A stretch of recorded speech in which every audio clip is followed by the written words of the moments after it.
51 seconds 8:55 PM bad boy. एक समय की बात है, उत्तर प्रदेश के एक छोटे से गांव हरियापुर में दो बहुत पुराने पेड़ थे। एक था मीठा और खुशबूदार आम का पेड़ और दूसरा था हरा भरा मजबूत अमरूद का पेड़।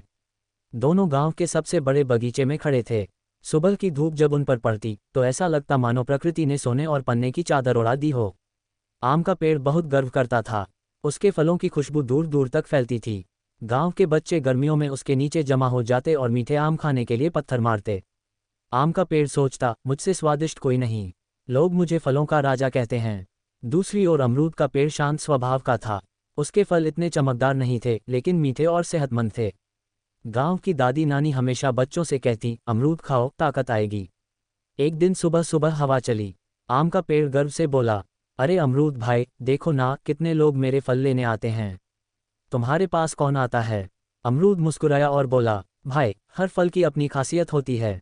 तुम्हें लोग स्वाद के लिए पसंद करते हैं, मुझे सेहत के लिए। आम हंस पड़ा, अरे स्वाद ही सब कुछ है। दिन बीतते गए, गर्मी बढ़ती गई, गांव में मेले का समय आया। मेले में बाहर से व्यापारी आए, उन्होंने आम के पेड़ के सारे अच्छे आम तोड़ लिए। आम का पेड़ खुश था कि उसकी इतनी कीमत है। लेकिन कुछ दिनों बाद तेज आंधी आई। आंधी इतनी भयानक थी कि कई डालियां टूट गईं। आम के पेड़ की भी भारी शाखाएं टूटकर नीचे गिर गईं। वह दर्द से कराह उठा। अमरूद ने चिंता से पूछा, भाई, तुम ठीक हो? आम दुखी होकर बोला, नहीं, मेरी सबसे बड़ी डाल टूट गई, अब शायद मैं पहले जैसा नहीं रहूंगा। अमरूद ने उसे दिलासा दिया, हिम्मत रखो, पेड़ की असली ताकत उसके धैर्य में होती है। गांव के लोग टूटे हुए आम के पेड़ को देखकर दुखी हुए। उन्होंने उसकी शाखाएं बांधी और पानी दिया। वहीं अमरूद का पेड़ अपनी मजबूत जड़ों के कारण आंधी में भी सीधा खड़ा रहा। कुछ महीनों बाद बरसात आई। आम का पेड़ धीरे धीरे ठीक होने लगा। अब वह पहले जैसा घमंडी नहीं था। उसने महसूस किया कि सिर्फ सुंदरता और प्रसिद्धि ही सब कुछ नहीं होती। एक दिन गांव के स्कूल के मास्टर जी बच्चों को बगीचे में लाए। उन्होंने बच्चों से पूछा, बताओ, कौन सा फल सबसे अच्छा है? बच्चे अलग अलग जवाब देने लगे। कोई बोला आम, कोई बोला अमरूद। तब मास्टर जी मुस्कुराए और बोले, हर फल की अपनी अहमियत है। आम स्वाद देता है, अमरूद सेहत देता है। प्रकृति में कोई छोटा या बड़ा नहीं होता। आम का पेड़ ये सुनकर सोच में पड़ गया। उसने अमरूद से कहा, भाई, मैं गलत था, मैं खुद को सबसे बड़ा समझता था। अमरूद हंसा, समझदारी वही है जो समय के साथ आए। धीरे धीरे दोनों पेड़ों की दोस्ती और गहरी हो गई।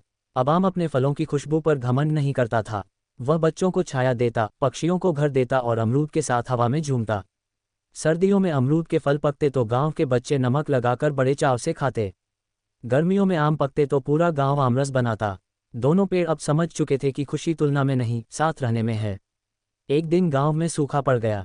तालाब सूखने लगे, कई छोटे पौधे मुरझा गए। तब आम और अमरूद ने अपनी फैली हुई शाखाओं से छोटे पौधों को धूप से बचाया।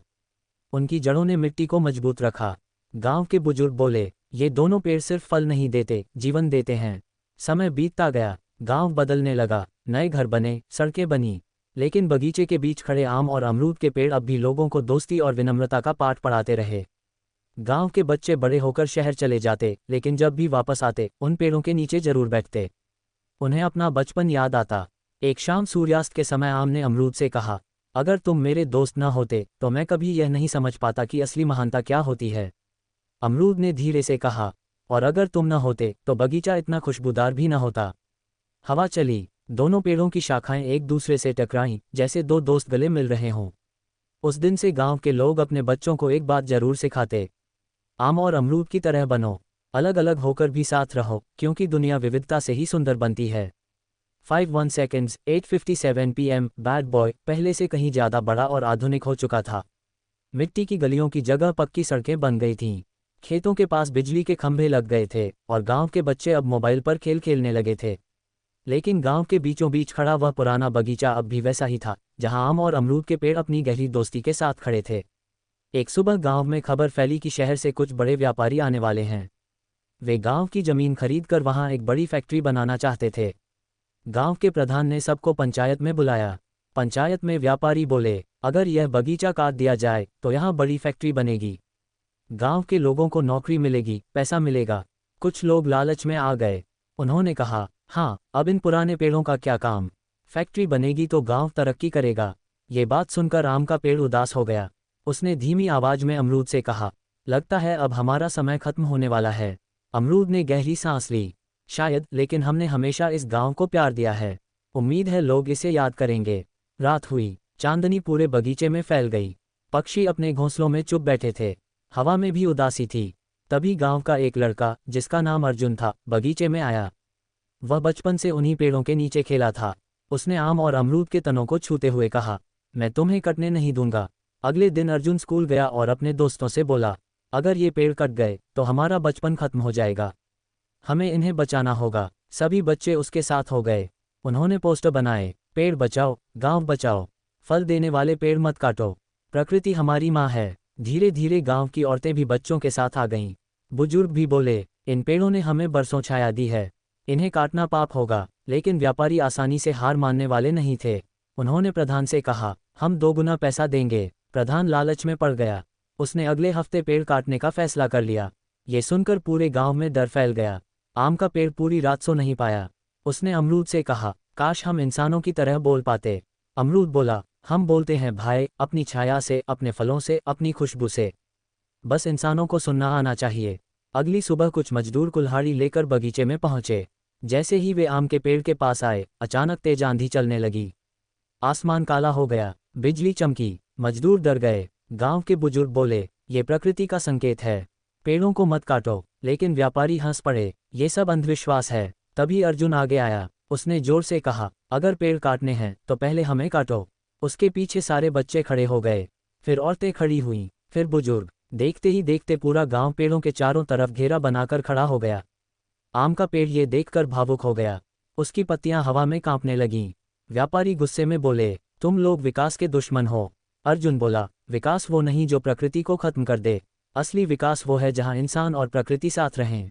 ये बात सुनकर गांव के कई लोग सोच में पड़ गए। उसी समय जिला अधिकारी वहां पहुंचे।